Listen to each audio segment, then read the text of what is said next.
और चलिए ब्रेक के बाद एक बार फिर से आप सभी का स्वागत है। तो लगातार हम इस पर बने हुए हैं और लगातार हम इस पर चर्चा भी कर रहे हैं। इसी बीच एक बड़ी जानकारी अपने दर्शकों तक हम साझा करते चले। एक्सियोम 4 मिशन सफलतापूर्वक लॉन्च हो गया है। कल शाम भारतीय समय अनुसार 4:30 बजे ISS पर डॉकिंग होगी और उसके बाद शुभांशु समेत 4 अंतरिक्ष यात्री रवाना हो जाएंगे। निश्चित तौर पर डॉकिंग एक महत्वपूर्ण पड़ाव है। 28 घंटे बाद जो डॉकिंग होती है वो भारतीय समय अनुसार कल शाम 4:30 बजे होगी और निश्चित तौर पर इसके बाद जो तमाम रिसर्च है 14 दिन के भीतर वो रिसर्च जो है वो चलती रहेंगी, जिसके बाद हम दुनिया को गगनयान समेत तमाम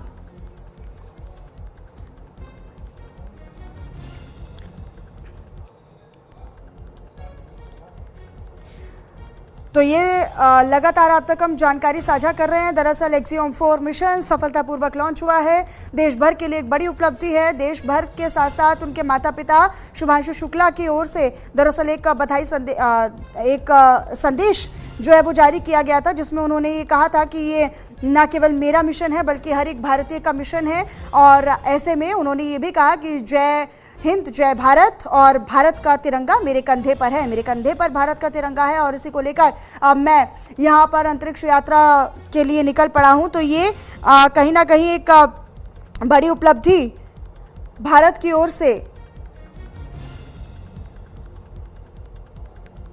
तो तमाम ऐसे पड़ावों को देखते हुए, चाहे हम अलग अलग प्रक्षेपणों की बात करते हैं, गगनयान का प्रक्षेपण हमने देखा, चंद्रयान का देखा, आर्यभट्ट का 75 में हमने सैटेलाइट का प्रक्षेपण भी देखा। तो ऐसे में आप ये समझिए कि कितना आगे भारत आ गया है कि अब हम अंतरिक्ष में अंतरिक्ष यात्रियों को भेज रहे हैं। यात्रियों को भेजना और साथ ही साथ आप ये समझिए कि हम किसी बिना सपोर्ट के, बिना किसी दूसरे देश के सहायता के जब भारत संयुक्त तौर पर इस मिशन को कर पाता है तो ये भारत की आने वाले समय के लिए विकसित भारत के उस विस्तार को भी बढ़ा देता है, जिसका हम जिक्र लगातार करते हैं। और शुभांशु शुक्ला जो हैं वो 4 अंतरिक्ष यात्रियों के साथ अंतरिक्ष में रवाना हो चुके हैं। इस यात्रा के साथ उनके साथ साथ हालांकि वो पायलट हैं, वो कैप्टन हैं और वो चालक हैं अंतरिक्ष यात्रा के, लेकिन उनके साथ साथ और भी जो 3 हैं वो उनके साथ क्रू मेंबर्स हैं, जिनमें से लोग जो हैं वो ये कहते हैं कि वो एविल जीनियस हैं, वो असाधारण व्यक्ति हैं। आप ये समझिए कि जो अंतरिक्ष के बारे में जानकारी रखते हैं या फिर जो तमाम इनके पहलुओं पर बारीकी से जानकारी रखते हैं या उनको समझते हैं, उनके लिए समझ पाना आसान होगा कि कितना मुश्किल और कितनी जटिलताएं इसमें आती हैं, कितनी मुश्किल इसमें आती है या कितनी परेशानियों का सामना भी करना पड़ता है।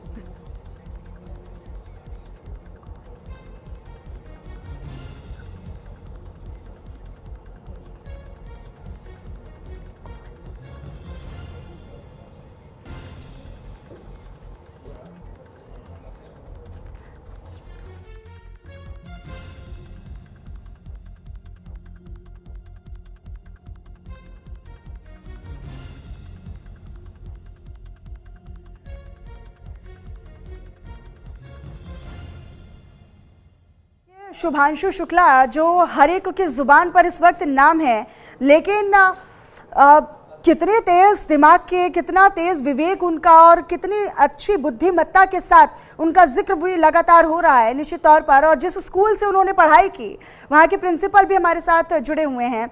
ऐसा ज़रा बताइएगा कि जब वो पढ़ाई करते थे क्या उतनी तेज दिमाग के साथ, और आप इतने गौरवान्वित महसूस कर रहे होंगे कि जिन बच्चों को आपने पढ़ाया उनमें से एक इतने बड़े इतिहास को रचने वाला है।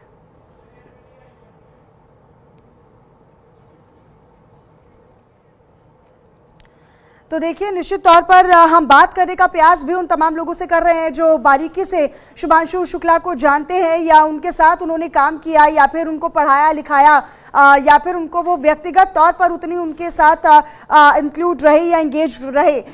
निश्चित तौर पर देश जानना चाहता है कि शुभांशु शुक्ला जो इस वक्त अंतरिक्ष यात्रा में पहुंचे हैं, अंतरिक्ष यात्रा का पहला पड़ाव उन्होंने पार कर लिया है, सफल लॉन्चिंग इस एक्सियोम 4 मिशन की हो चुकी है। कैसे हैं वो, क्योंकि उनके साथ काम करने वाले कोई उन्हें एविल जीनियस बुलाता है, कोई उन्हें असाधारण व्यक्ति कहता है, कोई ये कहता है कि वो तेज़ दिमाग के हैं। वो इतने तेज़ दिमाग के हैं, उनकी बुद्धिमत्ता इतनी तेज़ है कि 110 साल के व्यक्ति में जितना विवेक या फिर जितनी बुद्धि हो सकती है वो महज 39 साल के व्यक्ति के अंदर है।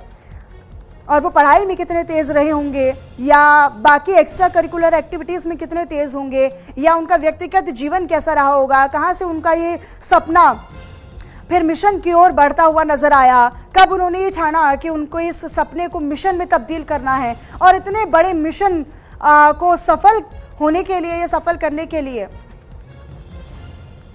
तो न्यूज़ रूम से ऋतिक मेरे सहयोगी मेरे साथ बने हुए हैं। ऋतिक, ये हर कोई जान लेना चाहता है कि आखिरकार क्या क्या वो पड़ाव रहे होंगे, किस तरीके से बचपन में उन्हें पहले एक सपना देखा होगा कि मैं एक अंतरिक्ष यात्रा में जाना चाहता हूं, या फिर अंतरिक्ष से भारत कैसा नजर आता है, दुनिया कैसे नजर आती है। उसके बाद उस सपने को पूरा करने के लिए भी तो तमाम पड़ाव आते हैं, तमाम मुश्किलें आती हैं, तमाम निराशाएं, असफलताएं हाथ लगती हैं, लेकिन शुभांशु शुक्ला ने वो कर दिखाया है। बिल्कुल मनीषा, वो सेंटेंस एक याद आ रहा है इस वक्त मुझे, ड्रीम कम ट्रू। ये एक सपना था शुभांशु शुक्ला की। अगर हम बात करें तो वो लगातार इस बात को बताते थे कि राकेश शर्मा उनके लिए प्रेरणा स्रोत थे। उन्होंने किताबों में राकेश शर्मा के बारे में पढ़ा था।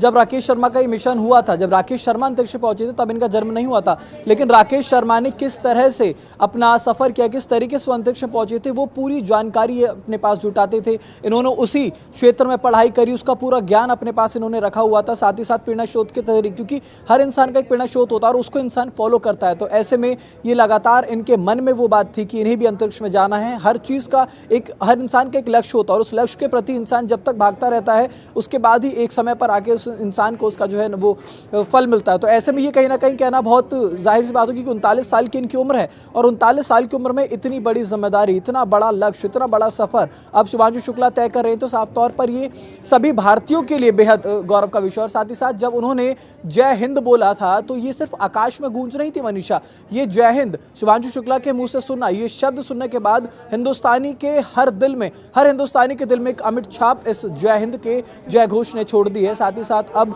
भारत का जो दम है वो पूरा विश्व देख रहा है। जैसा कि हम लगातार तस्वीरें भी दिखा रहे थे, 12:01 पर जब ये प्रक्षेपण हुआ, 28 घंटे